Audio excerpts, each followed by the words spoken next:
senhores, sejam muito bem-vindos, professor Rodrigo de Física na área para mais uma aula. E o tema abordado hoje, pessoal, é a eletrodinâmica. Vamos dar início a esse estudo que é de extrema importância para o vestibular. Em especial, falaremos sobre o conceito de corrente elétrica, tipos, equação, gráfico, então bora para a aula, povo! Senhoras e senhores, a eletrodinâmica é a parte da física que estuda a movimentação dos portadores de carga. Lembrando que portador de carga é aquele que carrega essa propriedade, por exemplo, os elétrons livres, ou os íons, lá, os cátions, ânions e assim por diante. Então a eletrodinâmica foca na movimentação desses portadores de carga. Seja essa movimentação dentro de um caminho fechado, dentro de um circuito elétrico, ou até mesmo em uma solução iônica. O que a gente vai acabar priorizando aqui em nosso curso é o estudo da movimentação dos portadores de carga em um circuito elétrico, ou seja, num sólido de forma geral, certo? E assim a gente vai conseguir entender como podemos converter a energia elétrica em outro tipo de energia, em outra modalidade, beleza? Então, senhoras e senhores, iniciamos a partir de agora a eletrodinâmica. Então, o primeiro tópico que a gente vai ver juntos aqui na eletrodinâmica é o conceito de corrente elétrica. Então a definição é de que corrente elétrica é o movimento ordenado dos portadores de carga. Em especial, a gente vai ver a corrente elétrica em um sólido, e no caso que eu estou usando como exemplo um fio condutor, ou então em um líquido, como por exemplo numa solução iônica, NaCl, lá dissolvido, e assim por diante. Bom, então num fio condutor, num pedaço de condutor aí de cobre, por exemplo, nós temos uma grande quantidade de elétrons livres que por si só já estão em um movimento. Mas esse movimento ainda não é ordenado. Quando nós estabelecemos uma diferença de potencial entre os extremos desse fio, por exemplo, conectando uma pilha, ligando o polo positivo da pilha e o polo negativo nas extremidades do fio, nós verificamos que, de maneira geral, os elétrons livres começam a se mover de certa maneira orientados, e então nós temos uma corrente elétrica surgindo. O mesmo acontece numa solução. Se estabelecemos uma diferença de potencial de um lado e uma diferença de potencial do outro, os íons também vão começar a se movimentar, e aí temos mais uma vez uma corrente elétrica acontecendo.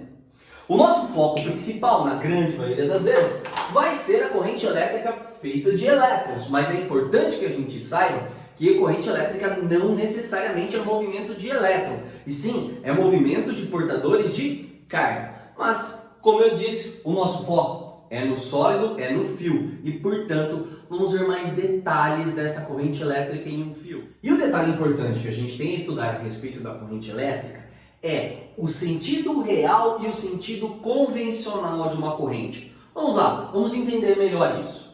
A gente sabe que a corrente elétrica nos sólidos é feita então pelo movimento dos elétrons, e que os elétrons naturalmente eles buscam um potencial maior quando são estabelecidos a essa diferença. Então o polo positivo aqui atrai os elétrons, e este seria o sentido real desses elétrons em uma corrente dita corrente contínua. Contudo, pessoal, quando o estudo a respeito de corrente foi desenvolvido, quando começamos a entender como a eletricidade funcionava, a proposta é de que pedacinhos de matéria, de sinal até então desconhecidos, se movimentavam, assim como se fossem bolinhas, e que essa movimentação acontecia graças a um potencial maior de um lado e um potencial menor do outro.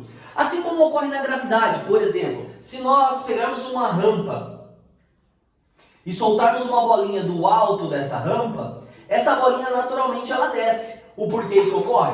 Porque no alto da rampa nós temos um maior potencial e na parte mais baixa um menor potencial. Então a bolinha busca sempre se movimentar do potencial maior para o potencial menor. No caso aqui, esse potencial é um potencial gravitacional. Então tem mais energia potencial aqui, menos energia potencial aqui. Então elas se movimentam.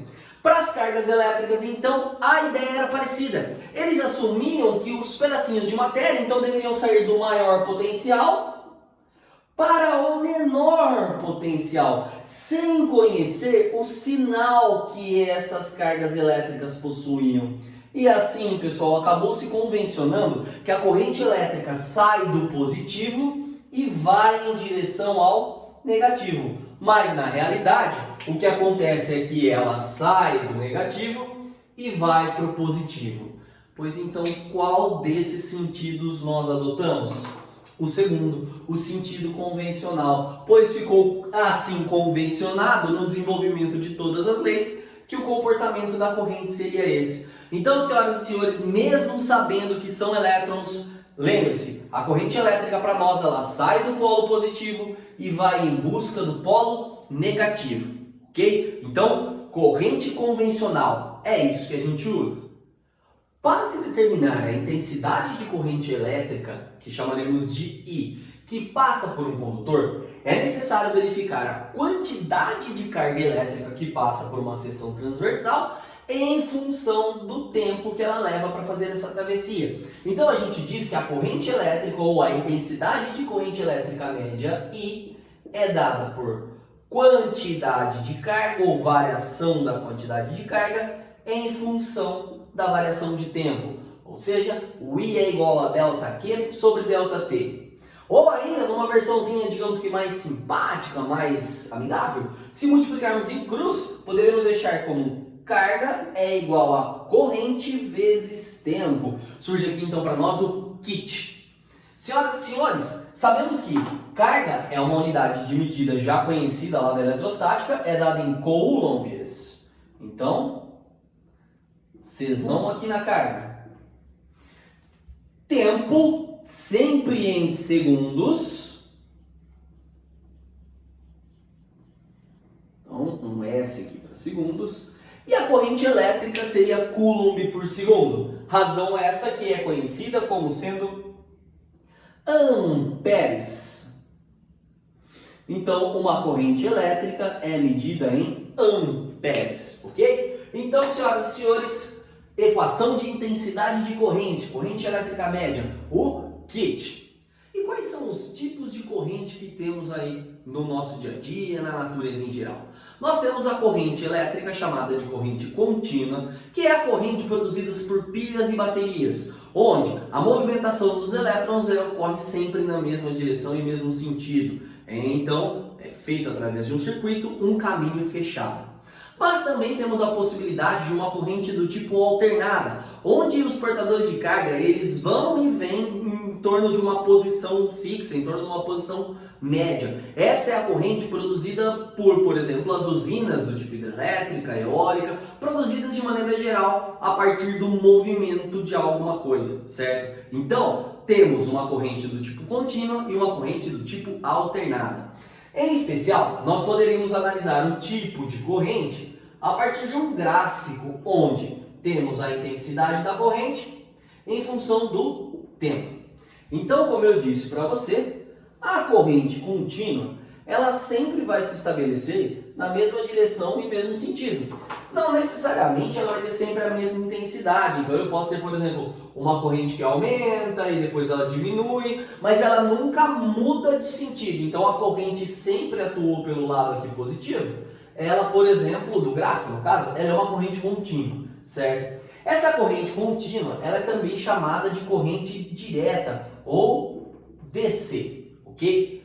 Agora, quando se trata de uma corrente alternada, nós temos um movimento de vai e vem, vai e vem. Perceba que a corrente, ela tanto participa do movimento em sentido positivo, quanto do movimento em sentido negativo. Essa daqui é a Alternate Current, ou corrente alternada. E assim nós temos o padrão AC para corrente alternada, ou DC, o famoso AC/DC aí na história, ok? Galera, na grande maioria das vezes os nossos exercícios vão abordar essa daqui, ó, a corrente do tipo contínua. Mas é interessante você saber da existência dessa outra aqui, a corrente do tipo alternada. E a partir do gráfico de corrente, nós podemos também determinar a quantidade de carga que passa pela seção transversal. Como fazemos isso? A partir da lógica da área do gráfico. Então, a quantidade de carga que passou ali por um fio nesse intervalo de tempo, ela é numericamente igual à área desse gráfico aqui de corrente elétrica. Beleza? Senhoras e senhores, então fechamos assim a primeira etapa do nosso estudo, o conceito de corrente elétrica. Damos início a um dos temas mais importantes das provas, dos vestibulares em geral, que é a eletrodinâmica. Eu vejo você na próxima aula então. Beijos a todos e tchau!